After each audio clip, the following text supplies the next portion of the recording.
Hey everybody, this video we got a 5-button GM flip key that's actually locked to a vehicle, and so can't reuse it until we unlock it. So we're going to use the Xhorse renew adapter here in the key tool max to hopefully be able to unlock it.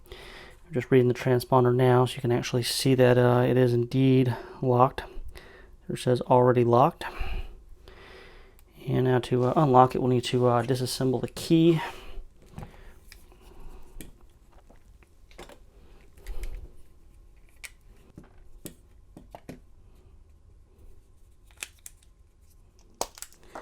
Battery.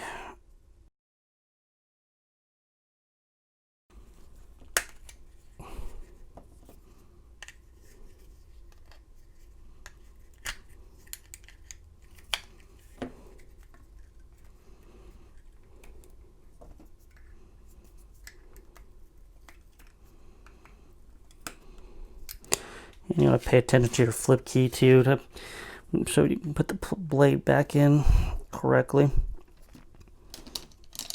Alright, that came apart without too much of a fight. And so we got our chip here, our board I mean. Of course the board has the chip on it. And put it in button side up here.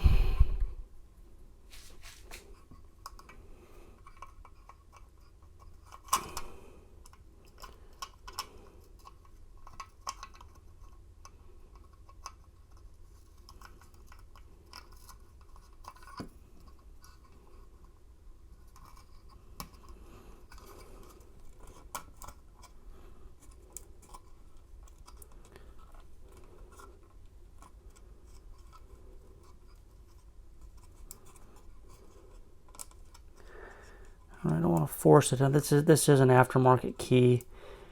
Yeah, that's what I've noticed on some of these other adapters, that the aftermarket boards are a little bit different than the OEM, and they sometimes don't quite fit. So that I'm gonna just try it here. I don't know if that's gonna be on there good enough to work or not. We'll just give it a try and see what happens. So we're gonna jump back over to the key tool max here. We're gonna hit home, special function. And I'm going to hit remote renew.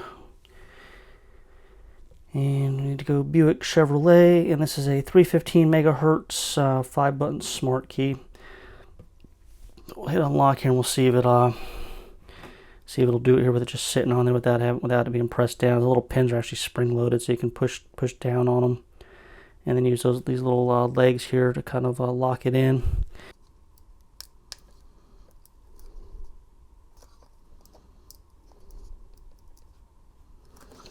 Let's see if it's on there any better. Alright, so now I got it actually pressed in there. It says renew in process and renew success. So looks like we got it in there making connection how it needs to unlock. So we'll just hit OK. And we just need to pop the board out of the adapter. Like so. And we'll just put it back in our coil here and be able to see that it is indeed now unlocked. So now see, there we go, we got unlocked. So now I can actually reuse this. And I think what I'm going to do with it is probably just keep the board to use as a second key, and I can just stick it back in there and unlock it every time I use it, because you know when you do all keys lost on these newer GMs, you got to use 2 keys. So that's probably what I'll end up doing with it, instead of putting it back together and selling it to somebody like this. So anyway, questions, comments, put them in the comments, and yeah, I guess that's all we got for this video, guys. We'll talk to everybody later.